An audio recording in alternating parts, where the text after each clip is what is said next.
आगामी स्थानिक स्वराज्य संस्था निवडणुकांसाठी 1 जुलैपर्यंतची मतदार यादी वापरली जावी. राज्य निवडणूक आयुक्तांचे निर्देश. निवडणूक 3 टप्प्यामध्ये होण्याची शक्यता.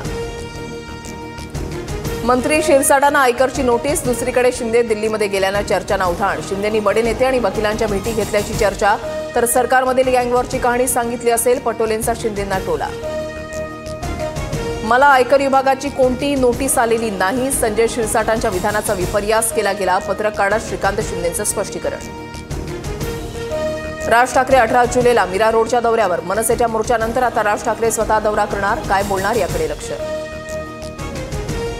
जनसुरक्षा विधेयक विधानसभेमध्ये मंजूर. या कायद्याअंतर्गत सरकारच्या विरोधात बोलणाऱ्यांना अटक करणार नाही. विरोधकांच्या शंकेवर फडणवीसांचं स्पष्टीकरण.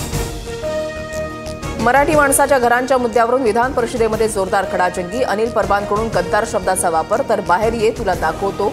शंभूराज देसाईंनी परबांना खडसावलं. नीलम गोरेंच्या सुरक्षा रक्षकाचा धक्का लागल्याचा वरुण सरदेसाईंचा आरोप. ठाकरेंच्या शिवसेनेचे आमदार वरुण सरदेसाई सुरक्षा रक्षकावर संतापले.